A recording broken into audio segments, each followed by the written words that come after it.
it's about the actions that you take that actually lead you to that professionalism. I don't think that there's like a school you can go to that'll say, okay, here's how to be an awesome beer blogger forever. But it's kind of that how to be a mature person that's into beer.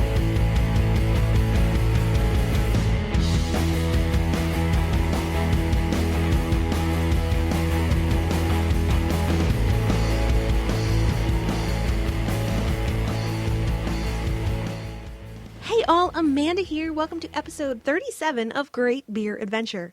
Today we get to sit down with someone you all should be following, and most likely, most of you already are.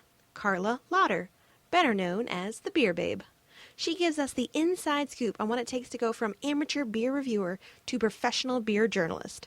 Here at Great Beer Adventure, we are doing our best to follow her advice and to bring you interesting, in-depth topics about beer.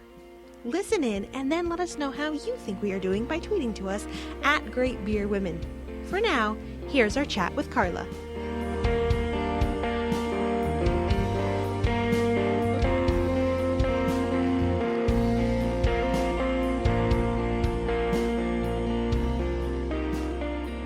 Hey all, Amanda here, and I am sitting at the table today with Carla Lauter, and Dano is here as well, and we are at the Frontier in Brunswick, Maine, and we have a great show planned for you today, I guess. I don't know. We'll see how it goes. I'm sure it'll be great. So you may know Carla by another name, the Beer Babe. So would you like to say hi, Carla, Dano? Hi, everybody. Hello. How's everyone doing tonight? So this is actually the part of the show where I tell you what I Googled about you. Oh, dear. I always give our guests a little rundown of what the show is going to be like, but I very, very much skip over this part in the whole rundown. I just say, and then I'll introduce you. Sure. But yeah, it's what I've been able to Google about you. Okay, so, Carla, you are also known as the Beer Babe. That started back in 2007. Yep. You can fix anything as I go because Nope, you're totally right so far. my Googling skills are sometimes leave a little bit to be wanted. Yeah. Okay, let's see. You are part of the Pink Boot Society, the North American Beer Guild. You're married to Mike. You're from New York. You work for the Bollard. You're on a different podcast, the Seacoast Beverage Lab. Yep. You're on WCYY. Yep, on Thursday mornings. Yep, and you are actually a marine scientist, just pretending to be a beer journalist by night. Is that like your alter ego? My day job is that I work for the University of Maine. I help teach scientists how to communicate what they do to regular people. But yeah, I do have a undergrad degree in marine and freshwater biology, and I went on to grad school to study environmental education. So I've got more of a science background, but a passion for writing, as opposed to having a writing background. So. With a passion for science. With a passion for science. Yeah, that'd be a little bit harder to conquer the world with, I think. Yep. So it's kind of like the Clark Kent Superman thing. A little bit. The worlds don't overlap all that often. Well, there's a lot of science in beer. There is. That is one thing that does help is, an understanding of some biology with yeast and how that works and some chemistry, things like pH and carbonation, having some fundamental knowledge of the fact that you try to do everything the same and not change too many variables each time you make a batch of beer is very helpful. But I don't think you have to be a scientist to understand beer or appreciate beer. True. It just gives you a deeper or maybe even different knowledge base. Yeah. Which is kind of cool, thinking about where everybody's backgrounds come from. They all meld together. And I know that we've got lawyers and lobstermen and clergymen and all different things. Right. Yeah. It's just crazy. And depending on your background, it's just kind of your flavor that you bring to the table. Absolutely. Do you have anything to add, Dano? Yeah, I was wondering, so you're going from beer and science and mixing the two together.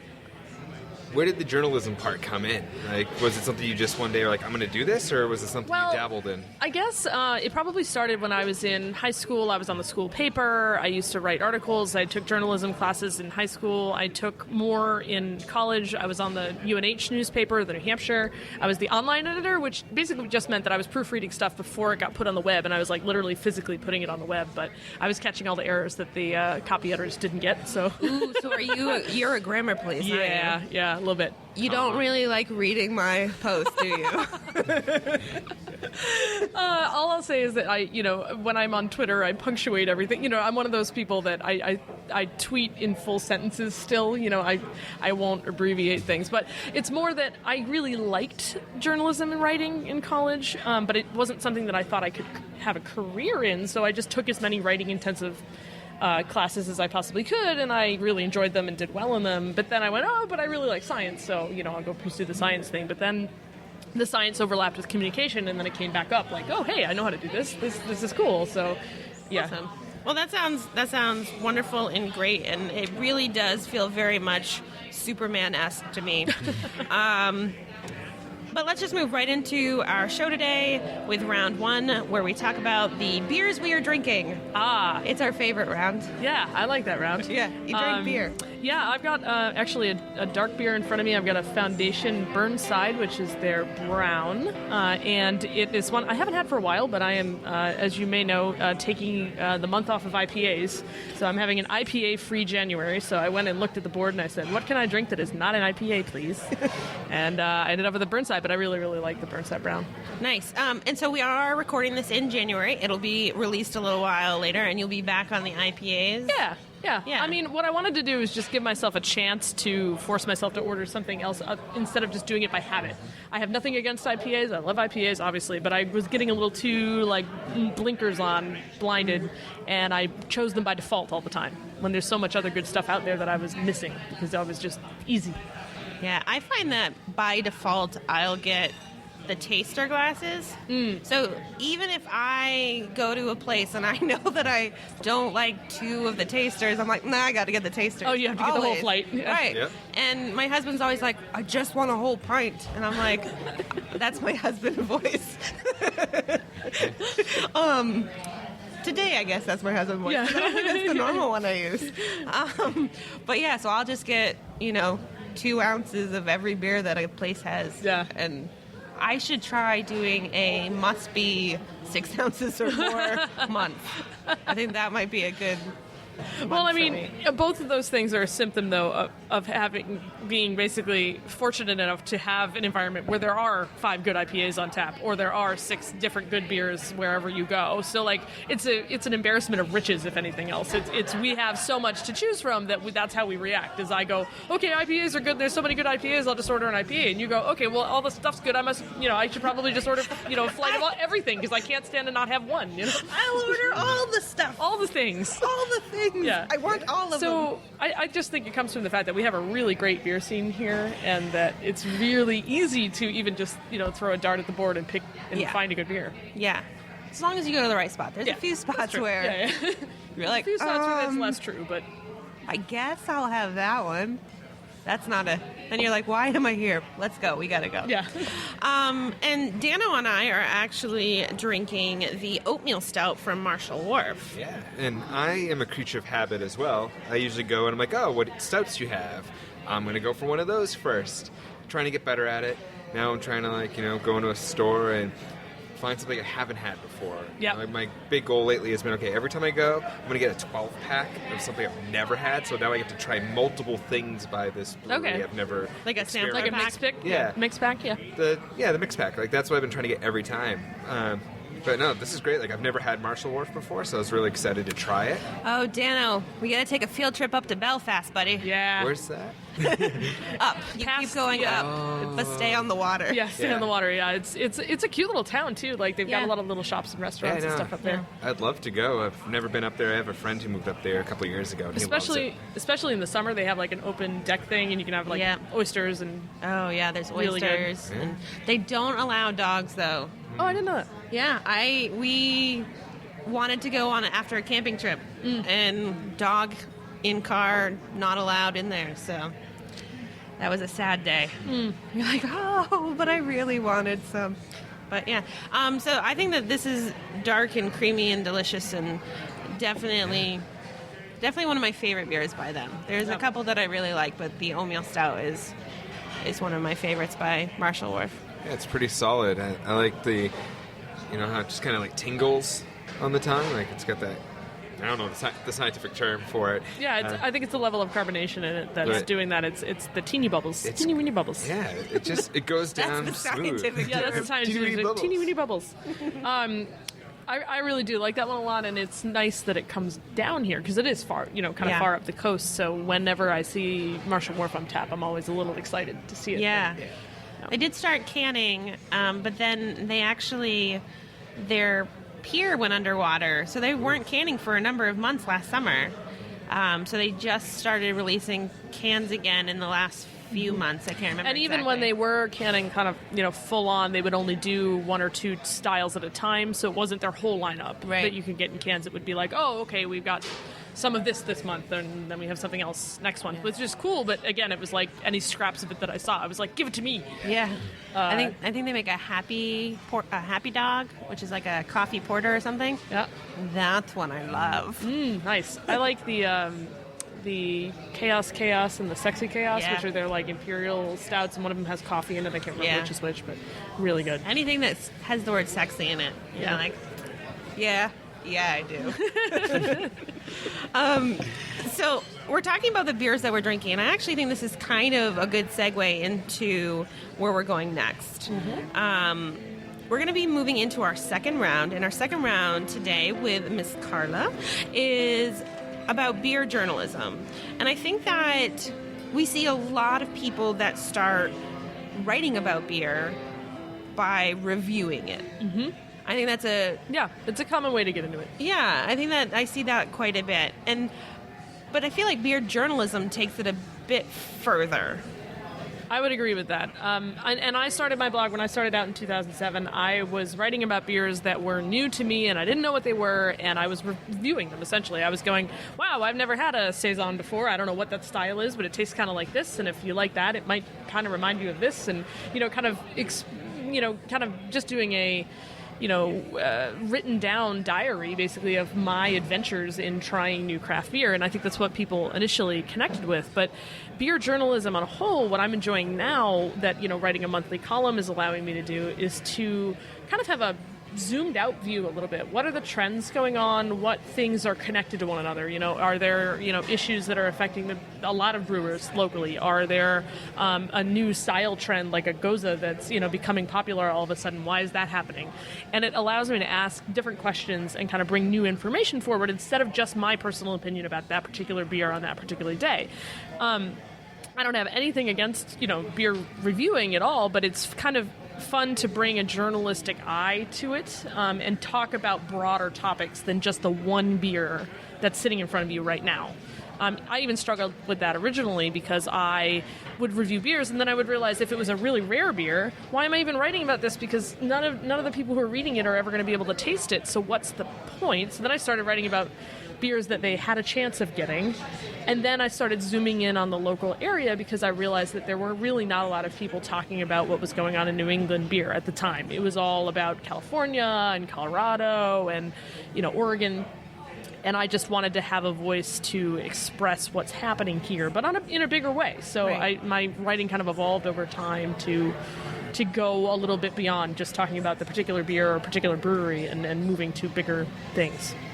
Yeah, and I think that it's kind of amazing to see that there are a number of beer journalists in our area. Now, yes. Now. Yeah. Yeah, there wasn't. No. But when you started, do you remember how many breweries there were in Maine? Oh, I don't know in Maine because when I started writing, I was in New Hampshire. But when I started getting serious about writing in Maine, there were maybe 30-something. It was like 36-ish.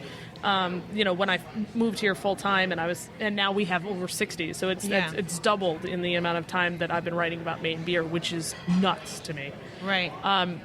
But even in the country, the amount of growth that's happened between like 2010 and now is nuts. We've had this like steep vertical slope of growth of the number of breweries that have opened, and I just think that's awesome personally. But it's also awesome for Maine because we're in the same track. Yeah, and there are some states. I have a friend down in Mississippi. Hey, they're getting there. Yeah, they're not doing well quite yet. But they had a lot of legal hurdles to get over first. Correct. So I know a couple of people who really advocated hard to get some of those, like the ABV cap lifted, the ban on homebrewing lifted, and do a lot to kind of let that go. And now that the gates are open, a bunch of breweries are starting to come through. But yeah, they're really on a time lag. Yeah, it's crazy how the laws and everything dictate some. I don't know, it's just so crazy to me, like thinking about how it all comes together and the fact that you're not allowed to homebrew. Like, how is that even possible? But you were in the state allowed to make wine by yourself. Right. So explain that to me. Because it's one thing if you're going to say, okay, you can't make any alcohol yourself. If you have some regulatory or religious, whatever the objection is. Well, it's the separation of church and state. But if you can do it with wine, why can't you do it with beer? Well, what I find interesting is it's so different everywhere. So up here, when we were in Bangor, we were talking to Mike at Penobscot Bay, and he was talking about how the rules are even harder on wineries than breweries here, and then how he had to start brewing beer to keep a liquor license. So it's like we have crazy laws in Maine that are complete opposite of what's going on down south. Yep. And we have a lot of just different laws that are left over from prohibition or kind of like shades of prohibition that not only affect us but affect the states around us too. In New Hampshire they have difficult getting people to distribute to their state because they have some really kind of antiquated laws about how they license breweries that come in, and these leftover laws you kind of have to like pick them apart one by one because there's this patchwork of crazy stuff. It's not like, oh, there's one guy who objects to this and we'll just elect somebody to replace him. It's like, no, this weird random law about that you can't list an ABV somewhere, or you can't have this certain type of festival. You have to, like, find them one at a time, get people outraged about it, and fix them. And it's slow. And it's weird. Yeah, it's crazy to me. The one that really gets me is the fact that if you can ship wine. Oh, yeah. And hard alcohol, but not beer. It doesn't even make... No. Again, it makes no sense. Like, if you're going to globally not do any of that, then okay. But what's the difference? Right.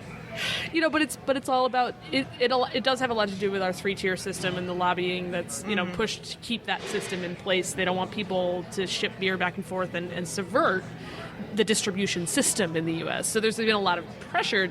But when you look at it just from a new person point of view, you just go, this doesn't make any sense at all. But it has a long history of how it got there, but it's going to take a long effort to undo it if it's going to get undone at all. Right. And back to beer journalism. Yeah. You get to look at all these things. I do, and I think that's, how many people do we have in the Portland area alone doing a form of beer journalism? At least... I'd say 4 or 5? Yeah, at least 5, I think.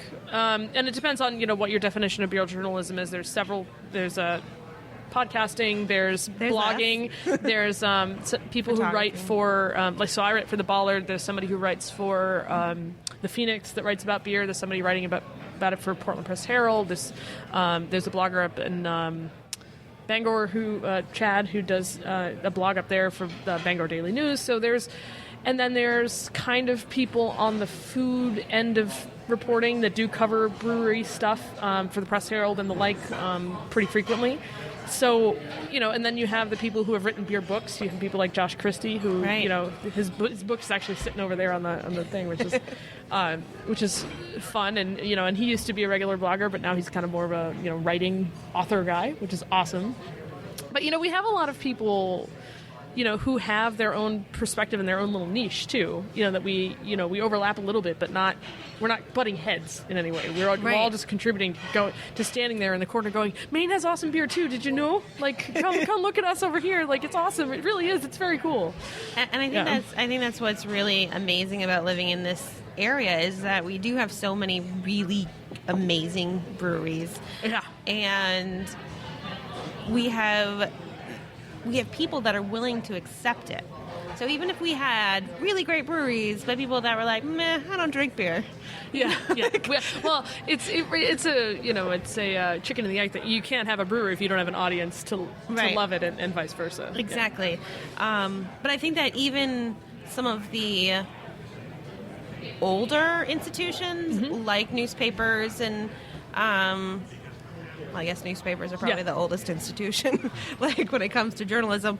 But they're seeing this and they're picking up on that trend, and they want to report on it in a compelling way. And I think that's just I mean, but with that comes the other couple papers that not necessarily in Maine, but like across the U.S. who go, oh, people are suddenly interested in beer. Let me throw that random guy on our staff and ask them to write something about beer.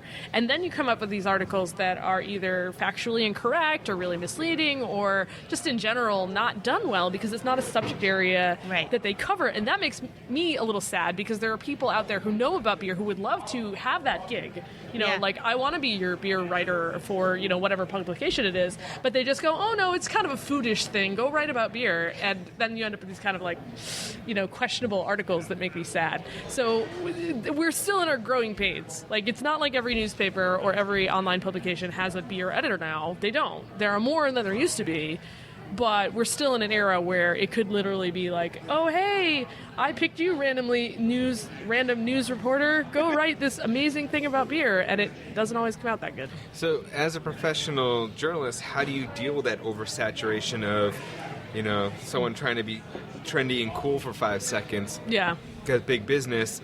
And also then you've got all the, I'll call it, like myself, like amateurs, where someone who's passionate in writing and, I'm just saying things on Twitter and Instagram. Like, how do you deal with being seen through all that? See, I kind of look at it from a bottom-up type of view, not a top-down kind of view. I think if there are more bloggers that are willing to get a little bit more serious and a little bit more professional, then they can be recognized as the experts on that type of thing, so they can maybe come in and do a freelance piece. Instead of them hiring, that guy at the end of the desk, they can go, okay, this local beer writer knows what they're doing. Let me ask them to write an article about this particular brewery opening or whatever it is. But I think that the general community of bloggers that write about beer, or the people who are kind of like amateur writing about beer, there are two types, and one of those types could actually kind of push themselves forward and do that as a professional thing. Some just want to have fun with it, which is totally awesome. And there's absolutely a place for that enthusiasm, and I don't want to say anything negative about that.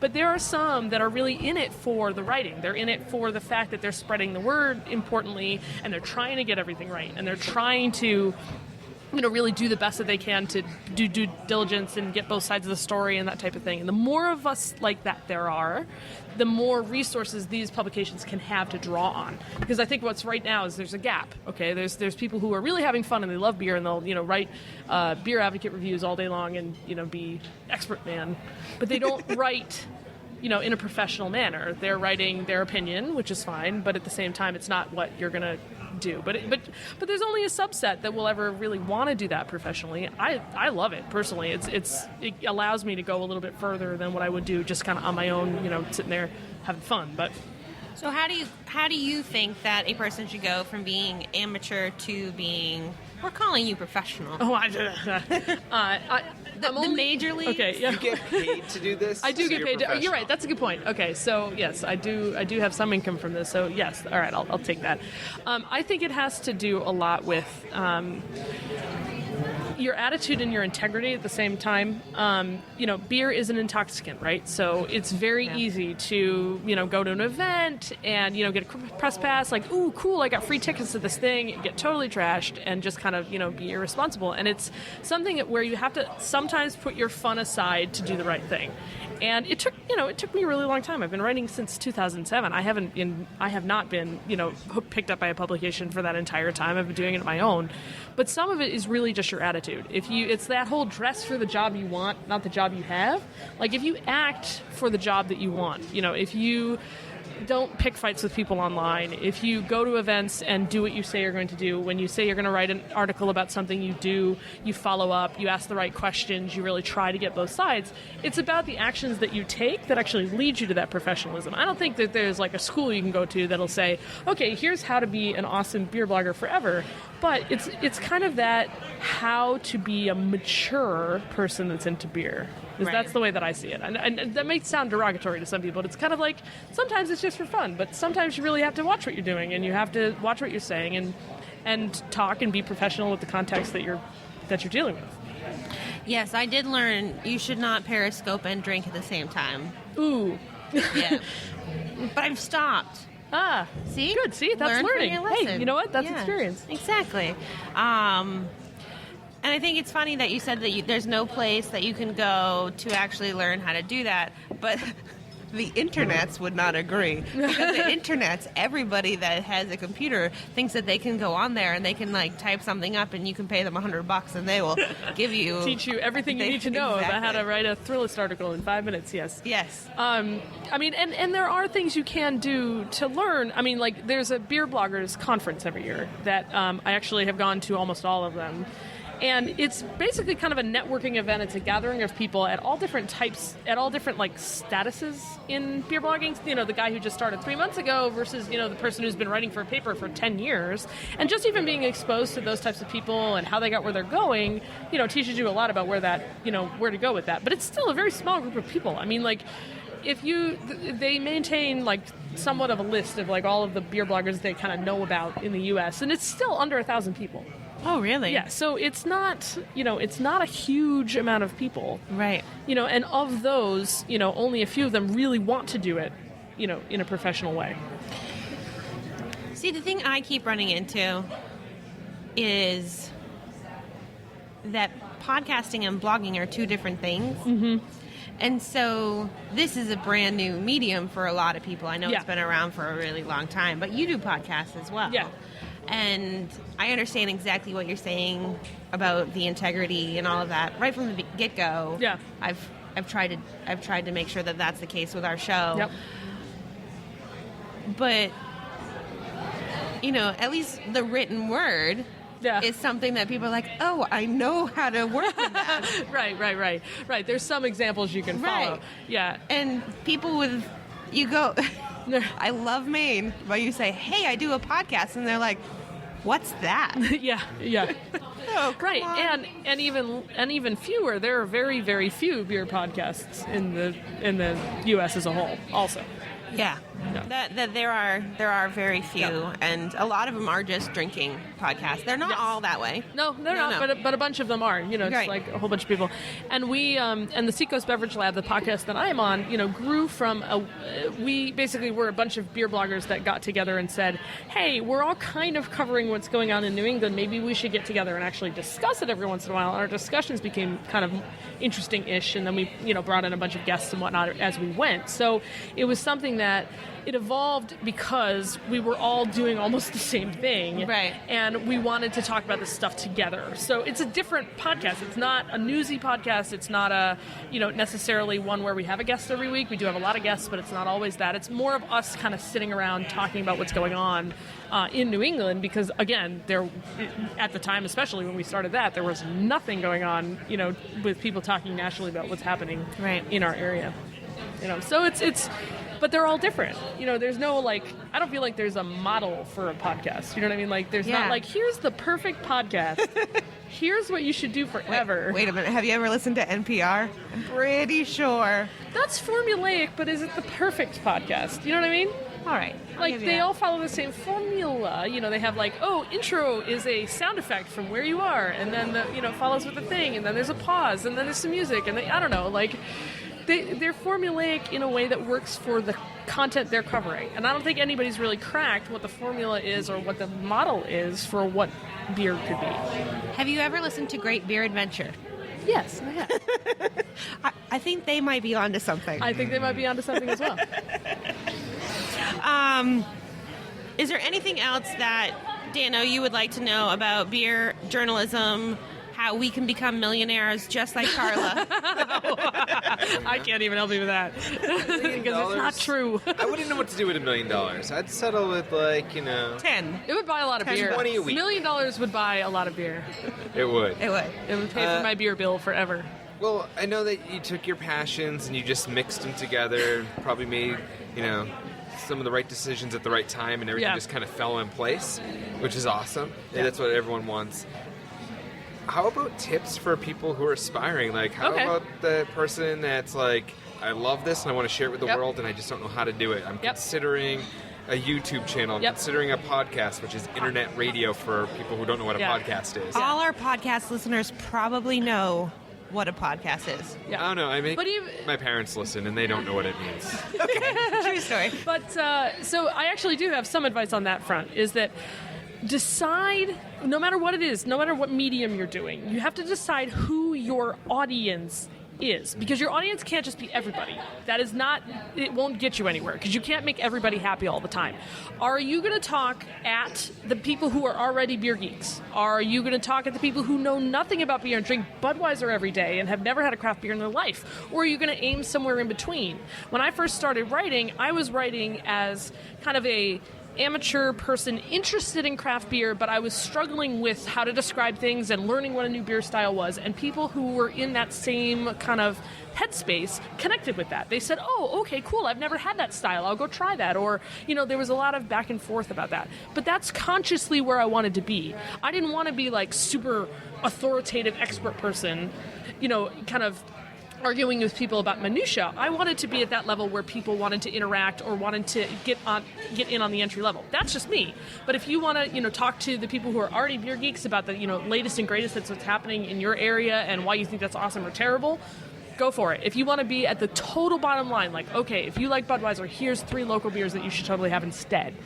Do it. But pick whatever that is and keep aiming at that and keep that in mind your whole time. The other thing is that people... Can I ask a follow-up to that? So I feel like we're kind of at that spot where we're learning.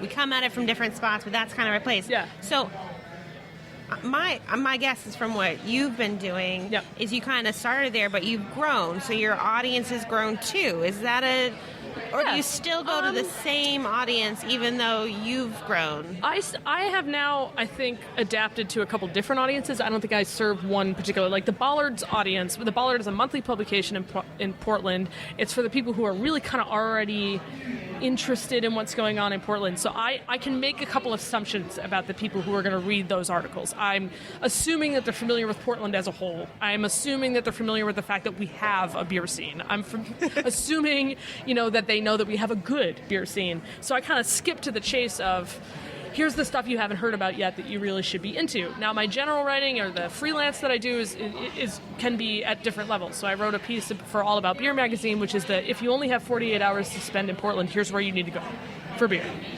And that's a totally different person than the person's going to read my thing. But you have to have that clearly in mind when you're pitching to those places, too. But I think you can start with that general and then kind of focus as you go. But if you're not sure, aim at something specific. And then you're kind of, the things you're drawn to will kind of coalesce around that original audience. Right.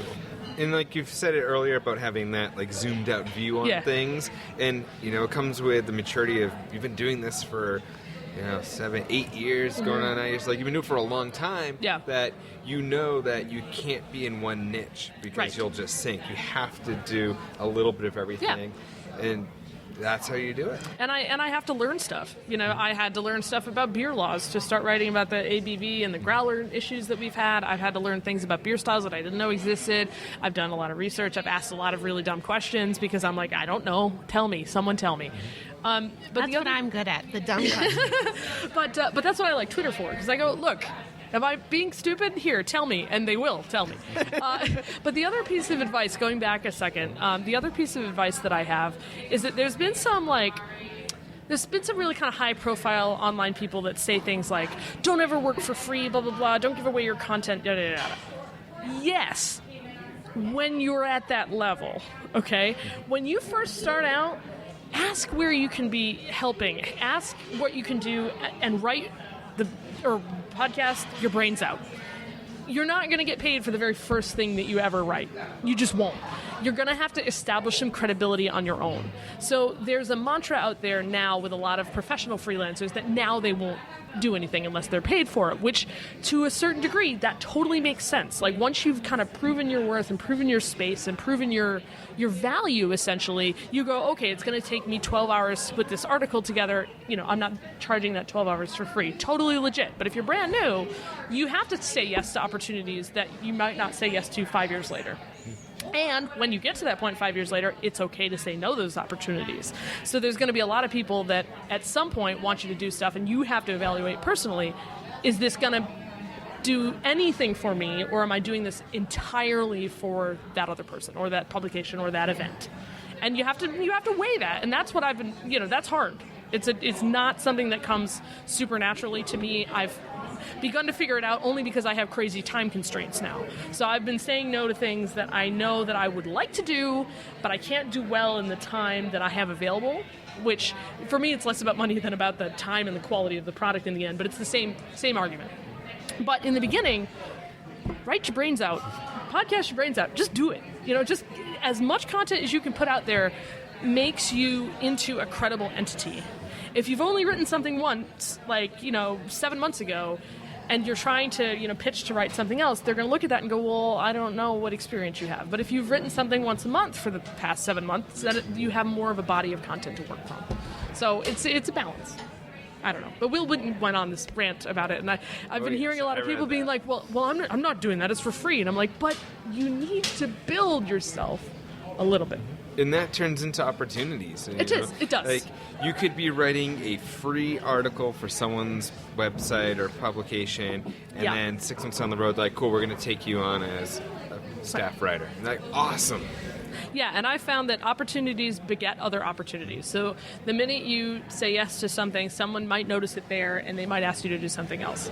And again, you don't have to say yes to all of that, but the more places that you can be visible, the more someone might look at that and go, oh, hey, I should ask them to do XYZ.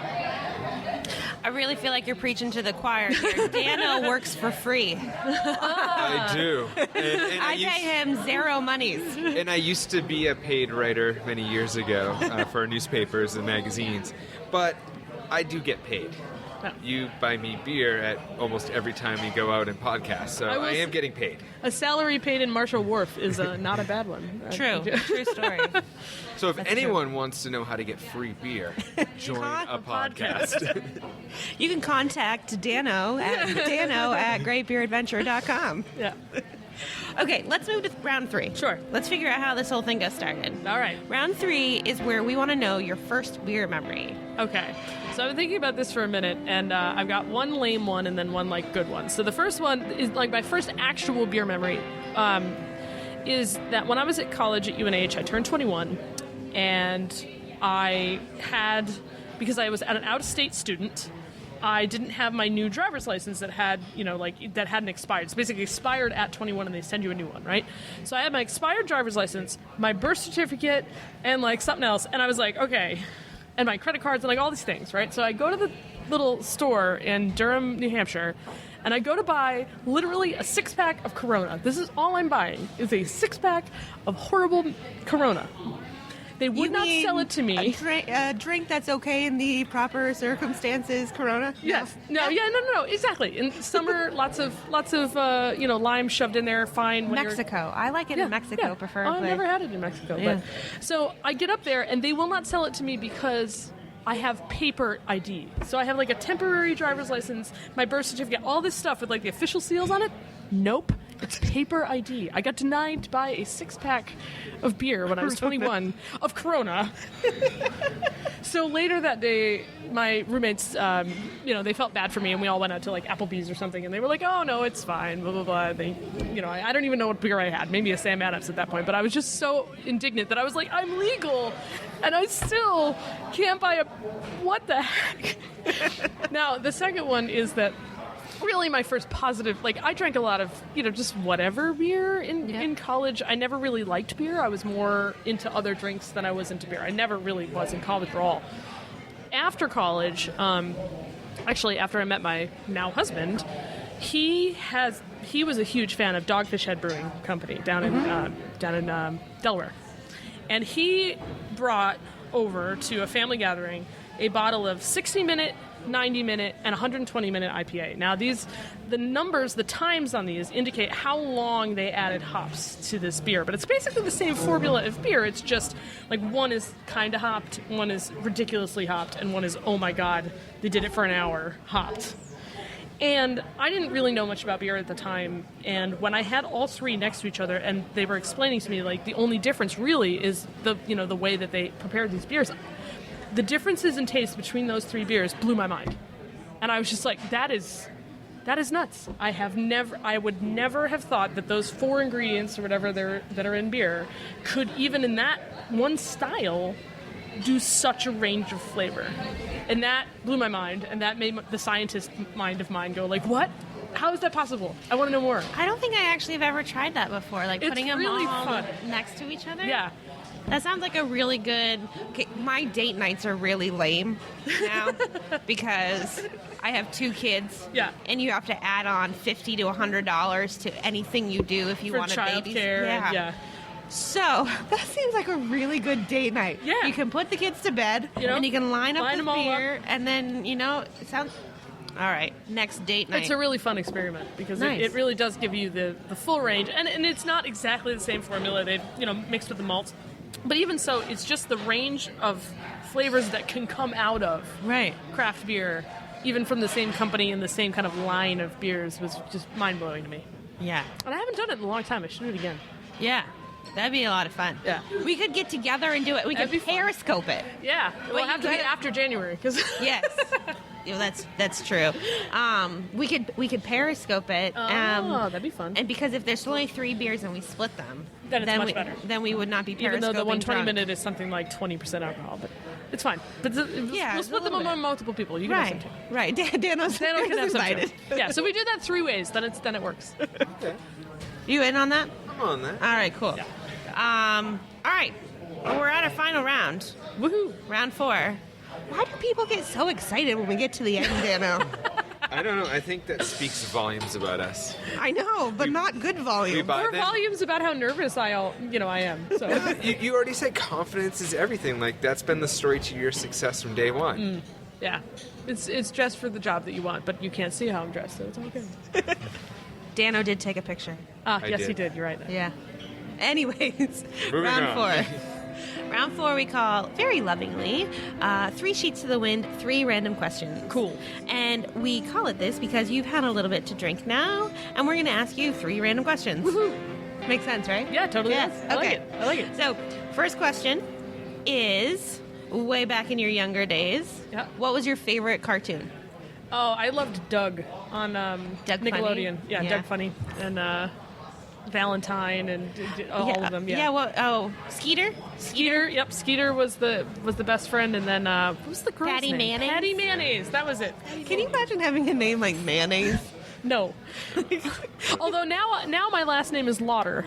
And my last name is like a Lauter ton. It's used in brewing. And when I introduce myself as Carla Lauter, people are like, that's not your real... And I'm like, yes, that is my legal name. Let me show you my paper ID. Yeah, let me then. show right. So, like, I mean, my former name is, my maiden name is Companion, which also got funny looks. 'Cause Carla Companion sounds like, Patty Mayonnaise, like basically Yeah. out of character. But now Lauter, they're like, you're a beer writer and your last name is Lauter. Like, yes. And it was a total coincidence because when I met my husband, I didn't know a dang thing about beer. The future Carla knew. She was plotting. Is there a certain episode that you're like, that's my favorite Doug episode? Because I got to look on YouTube and find this. No, I'd have to think harder about that. But I just really enjoyed, like, they were on at a period of time that, like, I watched them, like, every day, kind of either after school or kind of on the weekends or whatever. And I just remember kind of, like, relating because Doug's kind of a dork, and Yeah. Skeeter's silly. So you had the silly best friend, and then he has this crush on a girl. And he doesn't know how to, it's just that kind of, it made you feel good as, like, a tween. That you're like, okay, it's okay to be awkward. It's okay to be weird, I don't feel like kids have that these days. They've got I don't know brats, what and they're all the like. lineup of cartoons is these days. I'm ignorant of what's actually out there. I feel like I they're think a they lot could bring back older. Daria too and do some good. Daria, yeah. I loved when I was a teenager because that was basically me as an angsty teenager. Yeah, I always remember her like not moving for the volleyball. Like Yeah, in the opening, like, she's in gym class and the ball court's towards her and she just puts that one hand out like totally, half effort, like, that's how I sports too. Okay, second question. Yeah. It is, what song is stuck in your head right now? Oh, it was Tori Amos. It was playing on the way here, which is why it's still stuck in my head. It's, what's the name of the actual song? It's the one. You could just sing to us. The lyric is God, sometimes you just don't come through. And she says that like over and over again in the chorus, and it's in my brain. But I get a lot of music stuck in my head, so it changes about every day. I do too, and I know what you mean. Like, especially if you shut the song off like midway through, and then your brain has to try to finish it. right? But you don't know any of the words except for the part that. So like that's what's going. I'm trying to remember what the actual song is by playing through the chorus, but I can't. I don't know. You think about that. I'll think about it. Yeah. You can always tweet. Yeah, at I can Dano. always tweet it. That Tori is a song. Final question. Yep. What was the best thing you had to eat this week? Oh, the best thing that I had to eat this week. Let's see. What did I do this week? I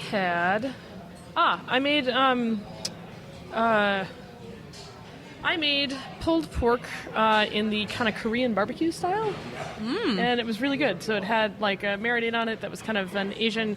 One of my side habits, my side, I guess, interests is archery. I haven't shot in a while, but when I was in college, I got to know a lot of the Korean archers that are really famous. They're like Olympic, like good people. They're coaches and whatnot.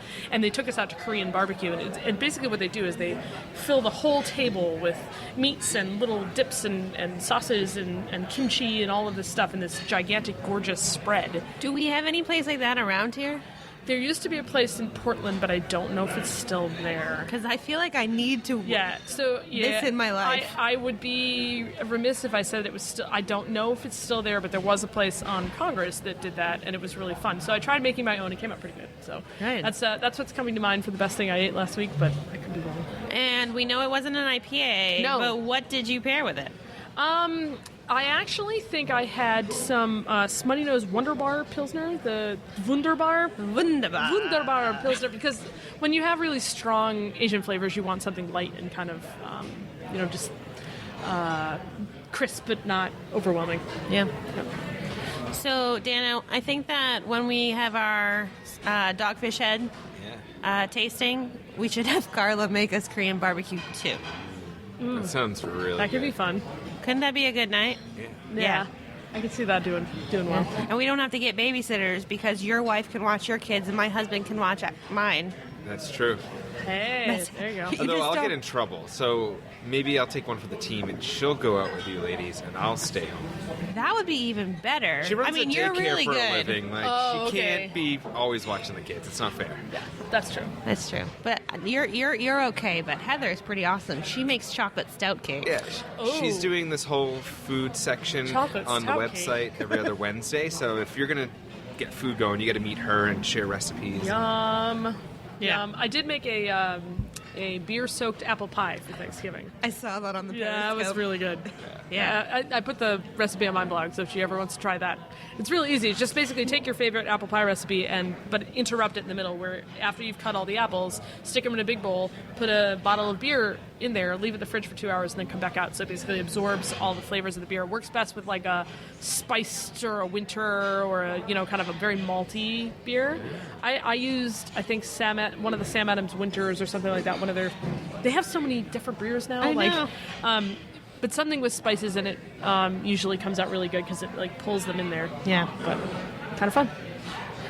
Excellent. We'll have to make that a plan sometime in the future. Thank you so much for sitting down Thanks with for the us. invitation. I appreciate it. It was a lot of fun. I know that I've learned a lot. Yeah, Have you learned? I did. This is pretty did amazing. Your brain didn't explode, so we're doing okay.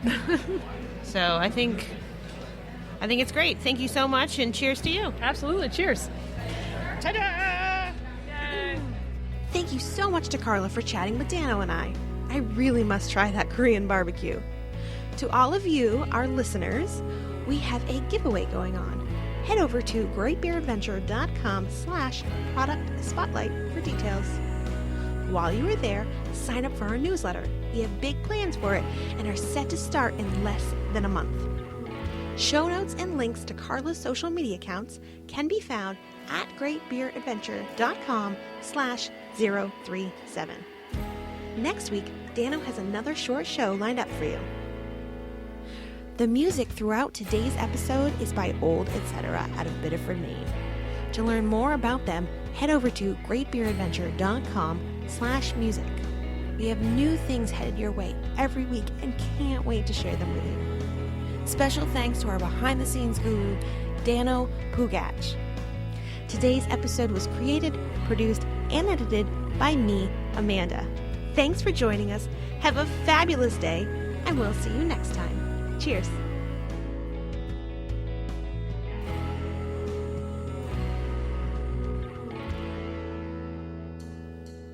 Want to know more? Be sure to find us on Instagram at Great Beer Women. If you haven't done so already, be sure to head over to greatbeeradventure.com/subscribe to subscribe. That way, you'll be the first to know when a new episode goes live. Also, don't forget to tell your friends about us. A small party is fun, but a huge party is extraordinary. Let's get more people knowing about beer in the great state of Maine. Great Beer Adventure is part of the Great Pint Society. Have you ever met him? Yeah, he pushed me into a tree once. What? I was on crutches. Navarre has the trees in the middle of the deck. And he walked by me and I fell off my crutches into the tree. Oh my god. And he bought me a beer. I mean, it was his beer. But yeah. That's sweet. That's cool. That was our moment. Nice. He's all about getting his beer in hand. So I used to work for a custom bicycle place, 7 Cycles in Watertown, Mass, right outside of Boston. And they made custom titanium bicycles, one-offs for people that are like 10 grand. We made 2 mountain bikes from over the years, and he would just keep sending us free beer. So, this 13 people in the place, we got to drink for free every Friday night.